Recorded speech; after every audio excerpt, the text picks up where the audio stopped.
أعوذ بالله من الشيطان الرجيم بسم الله الرحمن الرحيم قال رب اجعل لي آية قال آيتك ألا تكلم الناس 3 ليال سويا فخرج على قومه من المحراب فأوحى إليهم أن سبحوا بكرة وعشيا. Berkatalah Zakaria, Rabbi, berikanlah untukku sebuah pertanda bahwa aku akan punya anak laki-laki. Allah berfirman, tanda-tanda bagimu adalah engkau tidak akan bisa berbicara dengan manusia selama 3 malam berturut-turut. Maka keluarlah Zakaria kepada kaumnya dari mihrabnya dan memberi mereka isyarat supaya mereka bertasbih kepada Allah setiap pagi dan petang. Ini adalah adegan, kita lanjutin sekitar 2 menit sebelum azan. Ini adalah adegan ketika Nabi Zakaria dapat berita gembira akan punya anak laki-laki. Karena Nabi Zakaria berdoa minta anak laki-laki dari sejak nikah sampai usia 80 tahun. Kurang lebih sekitar 50 tahun berdoa. Lama banget, ya Allah beri anak, ya Allah beri anak. Sampai iparnya udah punya anak keren namanya Maryam. Iparnya adalah Imran. Udah punya anak keren banget, cewek, solehah, dari kecil udah beribadah di Masjid Aqsa. Zakaria masih minta anak, ya Allah, ya Allah, ya Allah. Sampai puncaknya Zakaria ngelihat Maryam dapat makanan dari langit. Zakaria datang ke mihrab Maryam, terus di situ udah ada makanan yang bukan dibawa oleh Zakaria. Zakaria nanya, anna laki hadza ya Maryam? Maryam dapat dari mana makanan ini? Kata Maryam, huwa min indillah, dari Allah. Kata Maryam, gimana caranya? Kata Maryam, Allah punya cara sendiri. Allah yarzuqu may yasha bighairi hisab. Terserah Allah gitu. Masya Allah, Masya Allah. Zakaria kagum sama Maryam, langsung pergi ke mihrabnya Zakaria, sholat. Dan di dalam sholatnya Zakaria berdoa, hunalika da'a Zakaria rabbah. Di saat itulah Zakaria benar-benar nangis berdoa kepada Allah, ya Allah, Rabbi habli min ladunka dzurriyyatan thayyibah innaka sami'ud du'a. Ya Allah, beri saya anak seperti dia, seperti Maryam. Engkau maha mengijabah doa dan saya enggak pernah berputus asa meminta kepadamu. Udah 50 tahun lebih.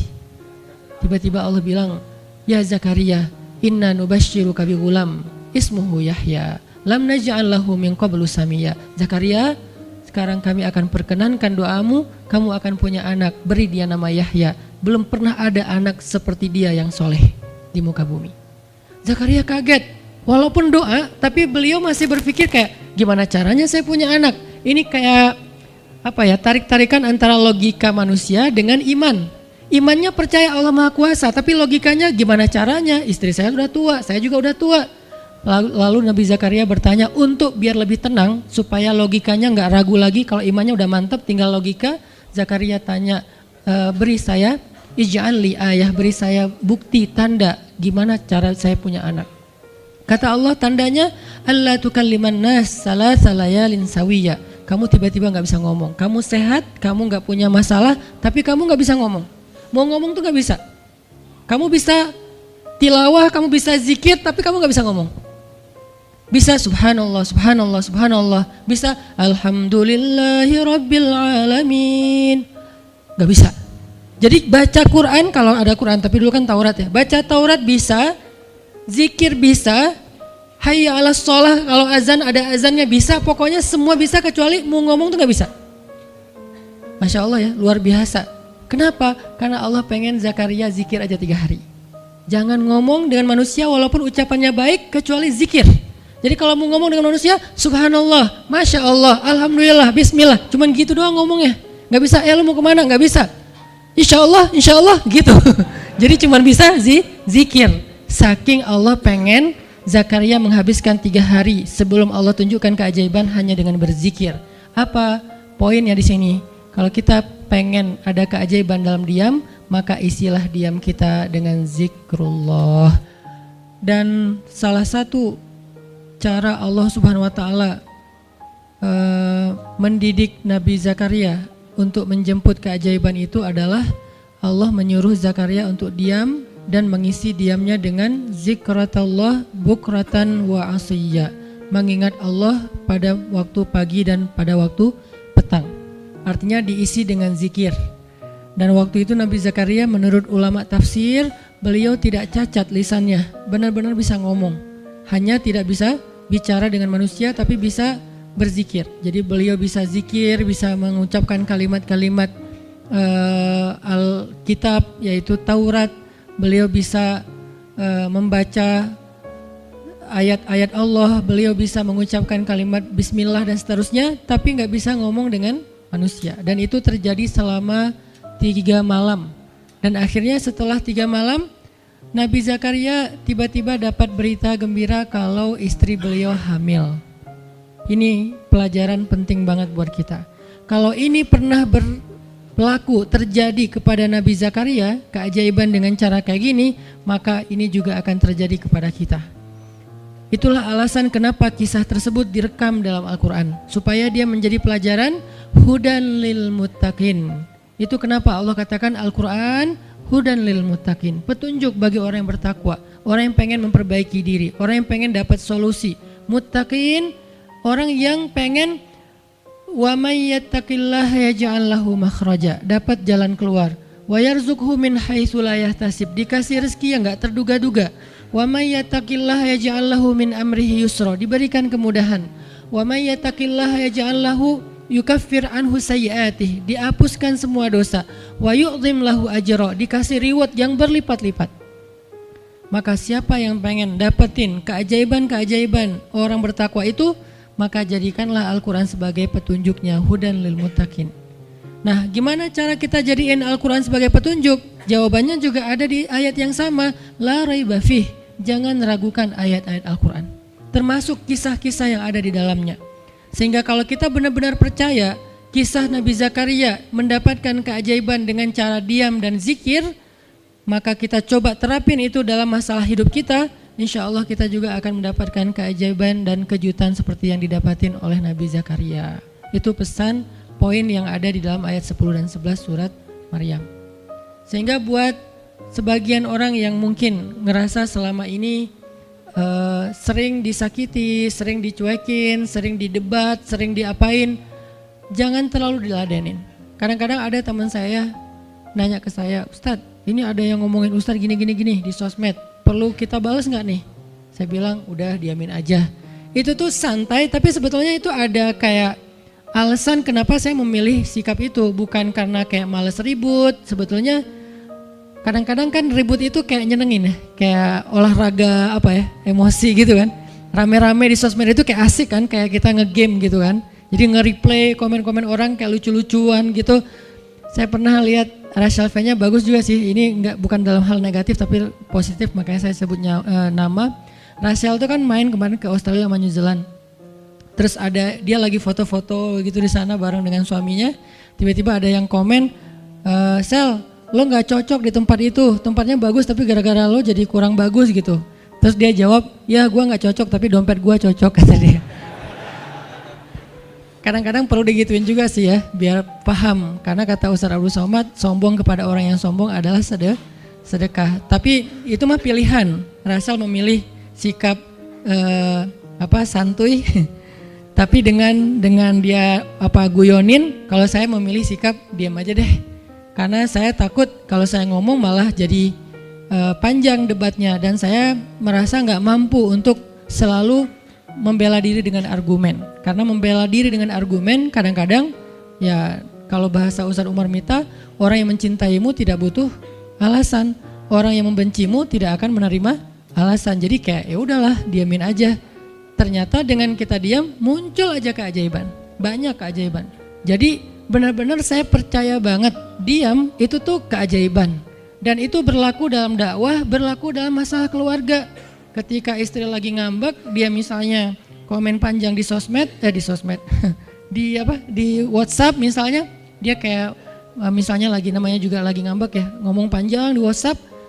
Kalau saya sabar untuk diam, itu tuh beres dengan sendirinya dan akhirnya malah lebih baik. Tapi kalau saya kepancing, jadi kita balas-balesan. Sepanjang hari WhatsAppan terus nggak beres-beres, tapi hasilnya makin lama tuh tangan pegel, hati panas. Karena kayak pengen dia balas apa, oh balesin lagi, balas apa, balesin lagi, terus aja gitu habis energi dan kerasa gitu capeknya tuh luar biasa. Tiba-tiba muka jadi lebih tua gitu kan ya, tiba-tiba berkerut semua. Terus warna kulit makin doff gitu.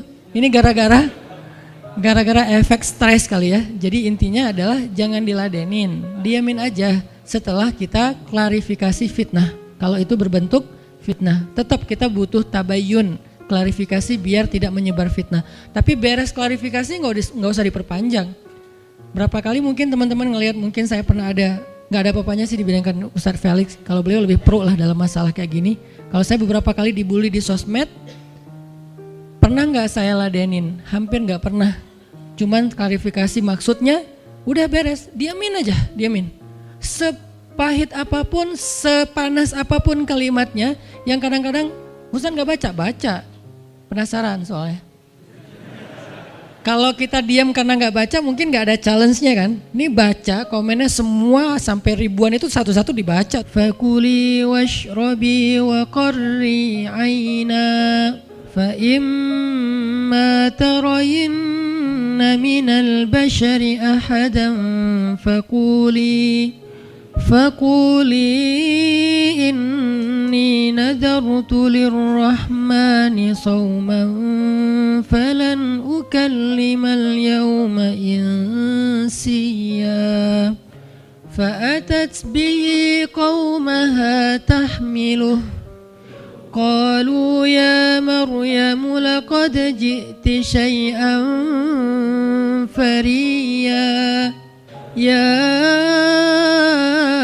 أخت هارون ما كان أبوك امرأ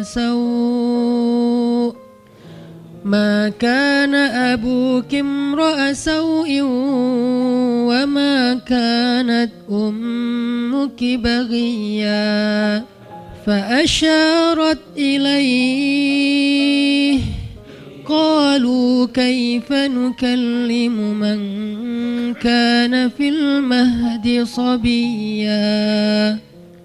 Dan maka makan dan minumlah dan bersenang hatilah engkau wahai Maryam, dan jika engkau bertemu dengan seseorang katakanlah sesungguhnya saya telah berazam untuk berpuasa pada hari ini dan saya tidak akan berbicara dengan manusia pada hari ini.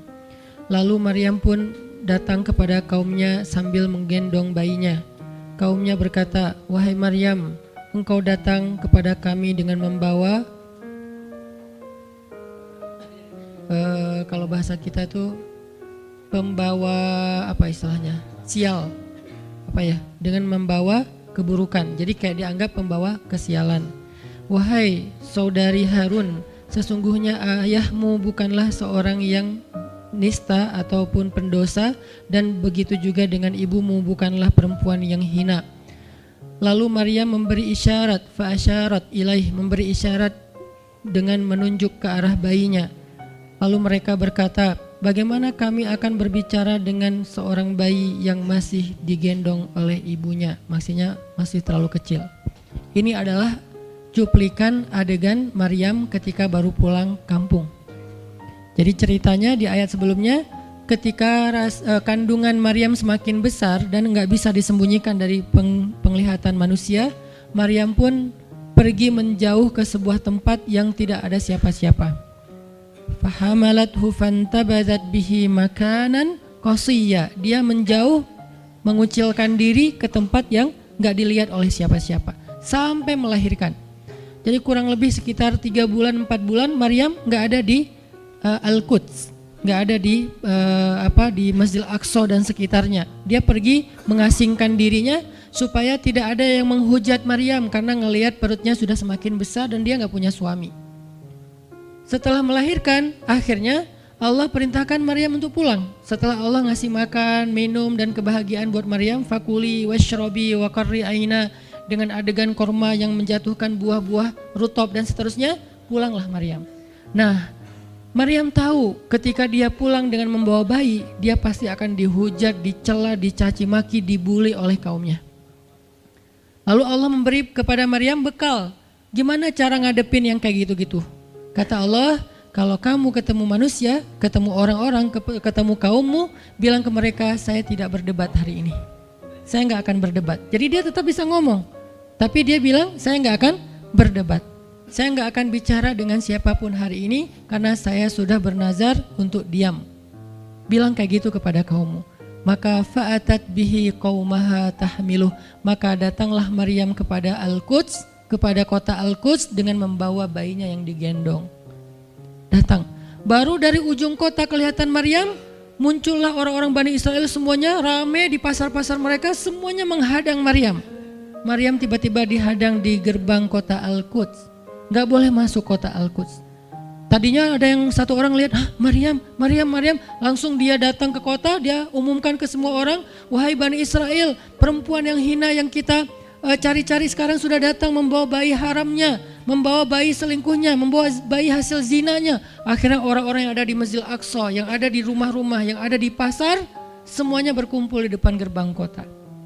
Menghalang Maryam masuk. Kebayang gak perasaan Maryam? Padahal dia itu lahir di situ, dia beribadah di situ, ayahnya orang situ, ulama pula, pamannya nabi pula di situ, tapi dia sekarang dihadang oleh semua penduduk Al-Aqsa, penduduk Al-Quds, Bani Israel. Ketika Maryam mendekat, mereka mengatakan, "Ya Maryam, laqad ji'ti syai'an fariya." Ini bahasa Al-Quran. Kalau aslinya lebih tercela daripada ini, karena ini bahasa Al-Quran yang tinggi, Allah menggunakan bahasa simbolik saja. Yang terjadi, mereka mencela Maryam. Mereka bilang, Maryam kamu pembawa sial, Maryam kamu perempuan hina, Maryam kamu tukang zina, Maryam kamu selingkuh, Maryam kamu ternyata pelakor, segala macam. Kebayang gak seorang perempuan yang mulia dituduh dengan kata-kata kayak gini? Sedih, pengen jawab, pengen bilang, saya ini gak pernah berbuat dosa, ini nih Allah yang ngasih kepada saya gak punya suami, dan saya diberikan anak yang suci dan segala macam. Enggak. Tanya kepada Zakaria kalau nggak percaya, saya punya buktinya segala macam, nggak usah, diam aja. Maryam bisa ngomong kalau mau.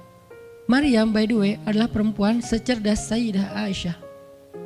Dia itu kayak Aisyah cerdasnya, kayak Khadijah bijaksananya, kayak Fatimah lembutnya, kayak Asia sabarnya. Maryam itu istimewa. Sampai sebagian ulama mengatakan Maryam satu-satunya nabi dari perempuan, satu-satunya nabi dari golongan perempuan. Sebagian kecil ulama ada yang menyebutkan demikian, sehingga mereka menyebut Maryam alaihassalam. Saking Maryam ini keren banget, istimewa banget. Tapi jumhur ulama sejarah mengatakan Maryam bukan nabi, tapi dia perempuan solehah, orang soleh, bahkan satu dari 4 perempuan sempurna di muka bumi, dan tidak ada yang kelima.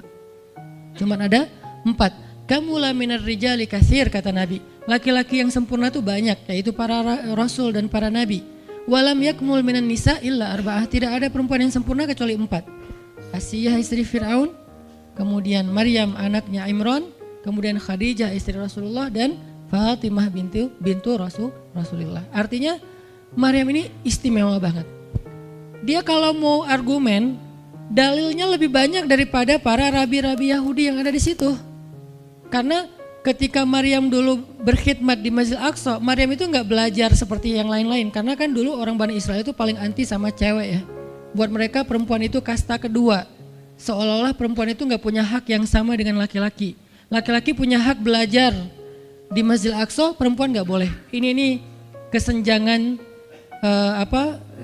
gender di masa Bani Israel dulu. Jadi kalau ada yang mau nuduh Islam sebagai tidak memperhatikan masalah gender, dia harusnya baca sejarah. Justru Islam, Al-Quran, Taurat, Injil mengangkat perempuan untuk setara dengan laki-laki. Awalnya perempuan itu hina di masyarakat Bani Israel, dianggap pembawa sial. Sampai masyarakat jahiliyah sebelum Islam datang, apa yang terjadi dengan bayi perempuan? Dibenamkan dalam pasir hidup-hidup, dibunuh, dilempar dari bukit supaya mati langsung seketika. Kenapa? Termasuk Umar pernah membunuh bayi perempuan. Umar radhiyallahu an. Kenapa dia sedih banget? Karena dia ingat masa lalu ketika dia pernah membunuh bayi perempuan. Kenapa mereka membunuh bayi perempuan? Karena dianggap perempuan ini membawa sial. Tapi datang Islam mengubah tradisi itu. mengubah persepsi publik. Yang tadinya perempuan dianggap hina, dalam Islam dikatakan surga ada di bawah telapak kaki ibu. Muncul harga diri perempuan naik. Apalagi sebaik-baik kalian yang paling baik untuk istrinya dan aku yang paling baik untuk istriku di antara kalian. Muncul lagi hadis, kalau seandainya laki-laki mau bersabar terhadap istrinya, maka harusnya dia bersabar 70 kali sehari kalau dia disakiti oleh istrinya. Yang ke-71 baru dia boleh marah. 70 belum boleh marah. Jadi perempuan, ibu-ibu, istri kalau mau bikin suaminya sebel sampai 69. Atau 70 boleh lah. Tapi yang ke-71, nah ini udah layak dimarahin. Tapi kan gak pernah ada sampai 70 kan. Paling juga 10%-nya lah, 7 kali sehari. Dan itu istiqomah setiap hari. Hari ini kok kamu gini lagi sih, kemarin udah beda hari. Jadi beda hitungannya, 0 lagi mulai dari awal. Tapi nanti ada hadis penyeimbang. Nabi itu kan bijaksana banget. Yang diajarin bukan cewek doang, cowok juga diajarin. Ketika hadisnya supaya memuliakan perempuan ada, nanti ada lagi hadis laki-laki. Seandainya seorang perempuan menjilat luka dan darah dan nanah di tubuh suaminya, itu belum bisa membayar satu saja kebaikan suami kepada dia. Jadi menjilat lukanya aja belum bisa bayar kebaikan, terus ngapain marah-marah coba. Sehingga dua-duanya ada nasihat untuk suami. Kalau istrinya lagi ngambek, namanya juga lagi sedih, ya udah kamu sabar aja 70 kali. Untuk istri, jangan ngambek, karena kalau kalian berbuat baik aja belum bisa bayar kebaikan mereka. Terus gimana dong Ustadz? Ya udah, sekarang solusinya adalah sama-sama mengambil sisi baiknya. Kayak gitu nasihat Nabi. Makanya saya agak kurang setuju kalau khutbah Jumat itu memakai hadis menjilat darah dan nanah. Karena yang dengar suami. Wah bener nih khutbah Jumat, saya senang banget khutbah Jumat hari ini. Pulang-pulang, mah tadi khutbah Jumat keren banget. Nih mah, kebenaran aku catat, nih mah gak bisa. Kalau khutbah Jumat pakailah hadis sabar 70 kali. Menasihati suami. Kalau majelis taklimnya ibu-ibu, masalah tadi seandainya saya boleh menyuruh manusia sujud kepada manusia, saya suruh sujud istri kepada suami. Masing-masing ada hadisnya, jangan disilang. Ini gak bijak dalam ceramah, karena harusnya memberi nasihat yang bisa memperbaiki, bukan menambah tuntutan baru. Wah benar nih kalau suami saya dengar, harusnya suami saya datang, Ustadz boleh enggak acara selamatan di rumah saya nanti temanya ini gitu. Kalau perlu ngundang Ustadz yang dia kenal, request dulu untuk ngemojokin pasangan, ini enggak bijak. Balik lagi ke cerita tadi, Maryam tuh pinter banget, cerdas banget. Dari kecil dia udah hafal Taurat. Ibarat anak sekarang hafal Quran. Dan lebih sulit ngafal Taurat daripada Quran. Kenapa? Karena bahasa Al-Quran itu sastra banget. Jadi ngafalnya itu kayak ngafal syair. Itu aja udah susah kan? Kebayang gak ngafal Taurat? Lebih sulit lagi tuh. Dan Maryam dari usia di bawah 5 tahun udah khatam Taurat. Udah tahu tafsir Taurat usia 7 tahun.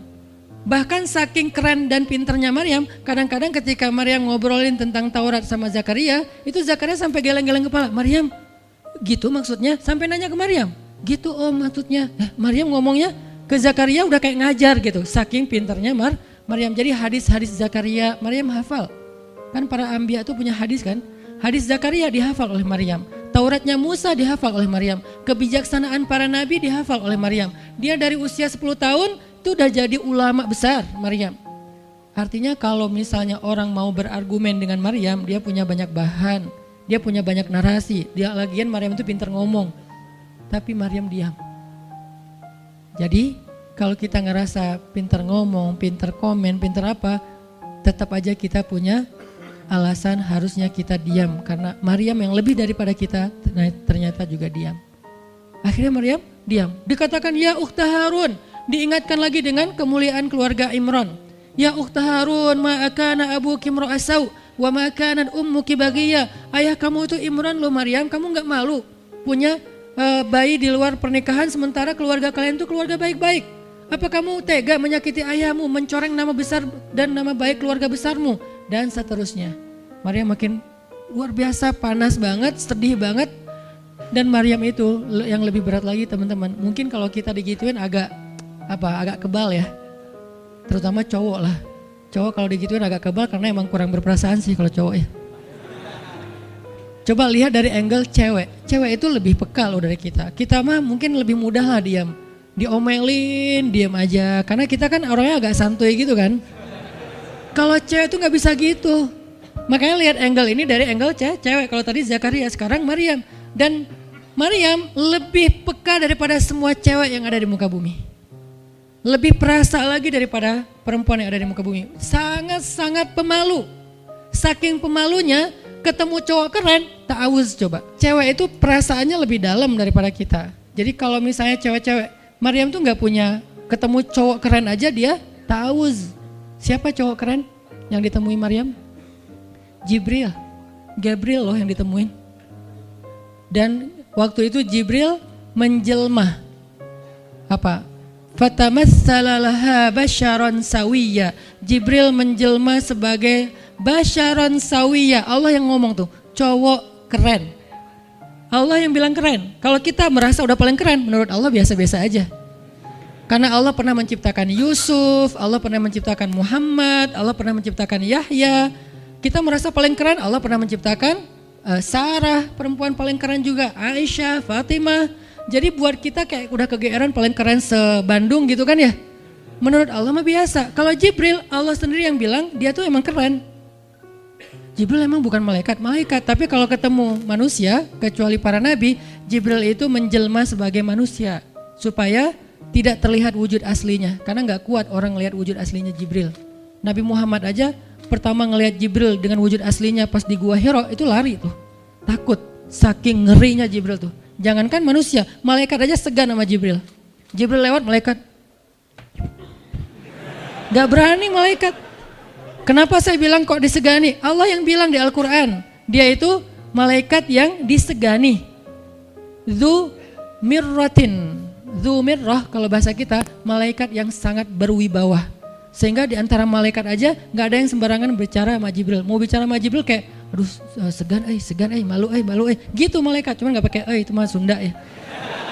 Pokoknya malaikat mah gak berani ngomong sama Jibril saking segannya. Kenapa? Gagah banget wujud aslinya. Ketika dia membentangkan sayapnya, itu sayap menutupi timur dan barat.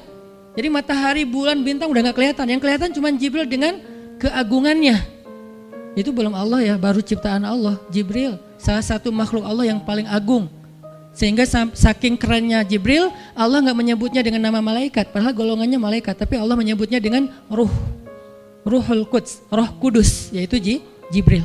Nah ketika ketemu dengan Maryam, Jibril bermisal itu menjelma sebagai basyaron sawiyya, cowok keren banget. Saking kerennya Jibril, Umar aja terkesima ngeliat Jibril. Pernah Jibril datang ngajarin iman, Islam, ihsan kepada Nabi Muhammad. Dan Umar ngeliat Jibril terkesima, gak bisa ngomong, diam aja. Benar-benar speechless banget nih Umar. Jibril udah pulang, baru Nabi nanya, Umar tahu nggak itu siapa? Hah, apa Rasul? Gitu. Saking masih kayak terkesima. Apa Rasul? Tahu nggak barusan siapa? Siapa ya Rasulullah? Saya nggak kenal orang itu, kok keren banget. Kata Rasul, itulah Jibril. Masya Allah, itu Jibril. Ya Alhamdulillah bisa ngeliat Jibril langsung, tahu gitu tadi. Gitu ya. Kalau bahasa kita mah udah langsung pengen foto-foto kan sama Jibril. Kebayang nggak cowok sekarang lihat Jibril? Baru lihat apa? Artis Korea aja kita udah kayak gimana kan, BTS atau apa, udah segala macam, udah guling-guling, udah gigit jari, baru BTS doang. Kadang-kadang nggak ngeliat BTS langsung, cuma lihat di TV doang, udah aku nggak bisa gini, aku nggak bisa gitu kan ya. Belum ketemu Jibril loh. Jadi nggak ada lah artis sekarang Jibril. Baru Yusuf aja udah pada ngiris tangan, belum malaikat. Sampai ketika cewek-cewek ketemu Yusuf, mereka bilang apa? Ini bukan manusia, ini malaikat. Jadi gantengnya Yusuf tuh bukan ganteng-ganteng apa? Itulah. Ganteng kok hewan gitu kan. Ini ganteng-ganteng malaikat. Belum ada tuh film atau sinetron itu. Yusuf itu ganteng-ganteng ganteng-gantengnya tuh malaikat. Levelnya tuh level malaikat. Jadi kalau ada Jibril, ada Yusuf kayak, nih yang mana Yusuf, mana Jibril ya? Keren dua-duanya. Nah Jibril datang ketemu Maryam bukan di atas panggung rame-rame. Berdua coba, intimate banget kan. Kalau di atas panggung teriak-teriak gak keren lah, biasa aja. Ini tuh berdua, private banget. Di satu ruang kecil, berdua gak ada yang tahu. Tiba-tiba Jibril berdiri di depan Maryam, senyum dengan khas senyumnya malaikat yang mematikan gitu. Maryam pas buka mata lagi zikir ngelihat Jibril depan matanya keren banget. Langsung Maryam bilang apa? A'udzubillah. Wibawa banget kan Maryam. a'udzubirrahmani minka in kunta taqiyya. Jadi emang elegan sih orang-orang soleh itu. Dia langsung nunduk, dia bilang a'udzubirrahmani minka in kunta taqiyya. Aku berlindung kepada Allah yang Maha Rahman. Kenapa ngomongnya Rahman? Karena keren. Kalau enggak keren, a'udzubillah. Karena keren, a'udzubirrahman. Tapi masih ta'awuz, cuman pakainya Rahman karena Allah tuh Maha Pengasih yang udah bikin kamu tuh keren. Diksinya luar biasa ya. Maryam enggak bilang a'udzubillahi minasyaitonirrajim. Enggak, ini enggak layak dibilang syaitan, ini terlalu keren. Jadi nggak bisa auzubillah, auzubirrahman. Berarti Maryam itu pinter. Sampai dia bisa memilih diksi Asmaullahil Husna. Dia nggak pakai diksi Allah, dia pakai diksi Ar-Rahman. Karena yang datang itu wajahnya tuh wajah orang baik, tapi keren. Akhirnya auzubirrahmani minka in kunta taqiyya, kata Maryam. Jibril juga elegan, faham maksud Maryam. Maksudnya kamu siapa? Itu pertanyaannya. Maryam nggak nanya, kamu siapa ya? Enggak gitu. Kan kayak culun-culun kayak caper gitu kan. Kak, kamu siapa ya? Aku ada salah sama kamu. Enggak gitu sih Maryam ngomongnya. Saking elegannya Maryam, dia nanya kamu siapa tapi pakai kalimat zikir. Keren gak sih? Kita kadang-kadang zikir, A'udzubirrahmani minka in kunta taqiyya. Artinya apa Mbak? Sama-sama gak elegan ya? Kalau Maryam sama Jibril dua-duanya elegan. Bahasa orang elegan itu emang banyak kode sih. Jadi kita mah yang polos-polos kayak gini, yang remeh-remeh rempeyek gak jelas gini, ya gak akan paham kalau gak baca tafsir. Makanya kalau mau theater of mind, baca Quran itu pakai tafsir, pakai kisah. Baru kita ngerti kondisinya, oh gitu banget ya, dahsyat banget ya kejadian waktu itu. Jibril datang dengan wujud yang kerennya. Maryam pengen nanya kamu siapa, kok tiba-tiba masuk ruangan saya, tapi bahasanya a'udzubirrahmani minka in kunta taqiyya. Aku berlindung kepada Allah yang Maha Baik darimu kalau kamu takut kepada Allah. Maksudnya kamu siapa? Takut gak kamu sama Allah? Baru Jibril mengatakan, saya adalah utusan Allah, berarti malaikat, untuk memberi kabar kepadamu kalau kamu akan punya anak. Baru Maryam melihat, gimana saya punya anak? Ya udah ada obrolan nih. Dan mereka udah biasa aja, oh Jibril, saya kira siapa, udahlah nggak mungkin. Artinya udah kayak gitu nih kesolehan Maryam. Artinya Maryam itu orang yang sangat peka banget, perasaannya dalam banget. Terus nanti ketika Maryam melahirkan anak, tahu nggak kata-kata Maryam apa? Ya laitani mittu qabla hadza wa kuntu nasyam mansiya. Saat Maryam merasakan sakitnya kontraksi, mau melahirkan Isa, Maryam itu sambil kontraksi sambil bilang, ya laitani mittu qabla hadza wa kuntu nasyan mansiya. Aduhai seandainya saya mati aja sebelum kejadian ini dan saya dilupakan oleh manusia seolah-olah saya tidak pernah ada. Kenapa Maryam ngomong kayak gini? Maryam ngebayangin betapa malunya dia nanti kalau harus membawa bayinya ketemu Bani Israel yang pada bawel.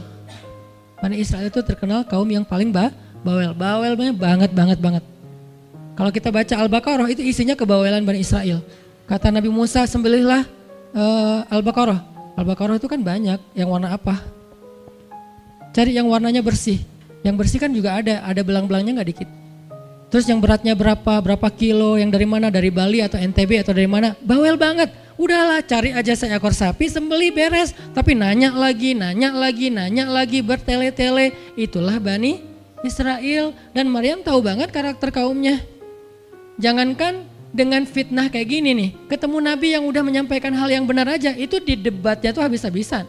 Apalagi dengan kondisi Maryam. Makanya Maryam takut banget, dia nggak kuat menanggung malu.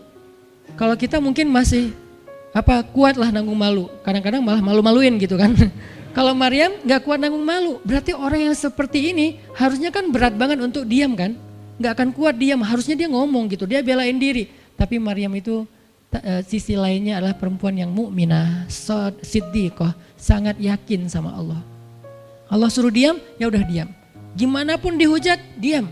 Kata Allah diam. Ya Allah mereka bilang saya tuh berzina, diam. Ya Allah bilang ini anak haram, ini anak saya nih, anak yang mulia. Anak yang satu-satunya ketika lahir nggak disentuh setan di antara manusia loh. Satu-satunya manusia ketika lahir nggak disentuh setan. Nabi Muhammad setannya malah diislamkan. Beda, kerannya itu beda. Kalau Isa nggak disentuh setan. Kalau Nabi Muhammad setannya malah masuk Islam. masing-masing punya keistimewaan lah. Tapi satu-satunya manusia yang lahir gak disentuh setan, cuman Isa. Kita semuanya pernah disentuh. Lahir langsung. Apa sih lo datang-datang ke dunia nambah-nambahin kerjaan gua gitu kan.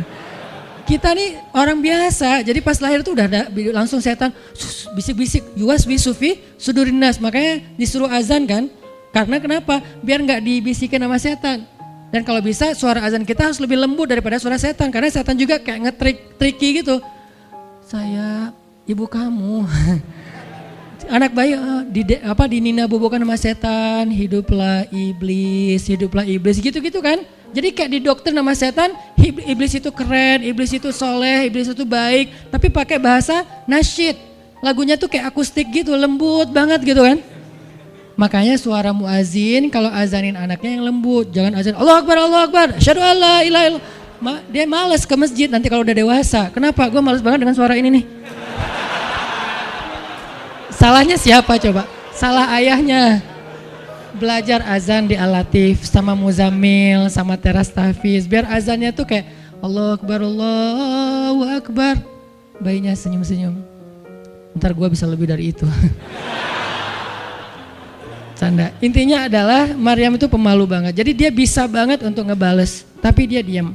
Sampai akhirnya fa'asyarat ilaih, dia memberi isyarat. Arti memberi isyarat, dia nunjuk ke arah Isa alaihissalam yang masih digendong, kalau kalian mau ngomong aja sama bayinya. Allah yang nyuruh kayak gitu. Makin kayak marah dan makin menjadi-jadi orang Bani Israel ketika Maryam memberi isyarat nunjuk ke arah Isa. Mereka bilang, "Ya Maryam, kamu udah gila apa? Sekarang kamu nyuruh kami bicara dengan bayi yang masih dalam gendongan ibunya?" Bener, Maryam tuh ternyata udah stres gila. Dia gara-gara ditinggal sama selingkuhannya, sekarang dia jadi orang gila. Wah, luar biasa tuduhan kepada Maryam. Maryam diam aja, sedih, nahan air mata. Tapi bukan emotikon yang menggenang air mata di sini ya. Nahan aja air mata sampai kemudian Allah datangkan keajaiban, jadikan bayinya bicara. Qala, Isa bicara. Panjang lagi omongannya Isa. Ibuku ini baik, ibuku begini-begini, saya itu hamba Allah, saya itu anak yang suci, saya itu begini-begini, sampai beres. Baru mereka pada pulang karena mereka merasa terbantahkan semua tuduhan palsu mereka kepada Maryam. Masuklah Maryam, disambut mulia oleh beberapa orang. Maryam itu perempuan mulia, Allah mendatangkan dia sebagai keberkahan. Tadi dituduh pembawa sial, sekarang disebut pembawa berkah. Mulailah Maryam terkenal.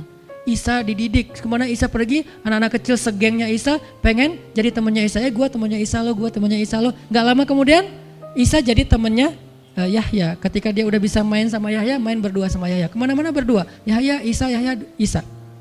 Tapi usianya agak jauh berbeda. Ketika Yahya udah masuk SD, Isa barulah lahir. Jadi kayak agak sekitar 7-10 tahun lah kurang lebih mereka jarak usianya. Tapi pas Isa udah remaja, mereka udah nyambung ngobrol. Nah, kelebihan masing-masing, kalau Yahya ini penghafal kitab Taurat, datang Isa, Yahya menghafal kitab Injil. Yahya Nabi, Isa Rasul, satu level di atas Nabi. Kalau Nabi mengikuti ajaran Rasul sebelumnya, kalau Rasul membawa ajaran baru. Jadi sebelum Isa lahir, Yahya mengikuti ajaran Musa dengan kitab Tauratnya. Setelah Isa lahir, Yahya mengikuti ajaran Isa dengan kitab Injilnya. Jadi bisa dibilang Nabi yang mengikuti dua ajaran Rasul, Yahya alaihissalam. Dia menghafal dua kitab suci sekaligus, Taurat dan Injil. Perempuan Maryam radhiyallahu anha, dia menghafal kitab Taurat dan Injil dari anaknya sendiri. Inilah kisah Maryam yang mendapatkan keajaiban dengan cara diam.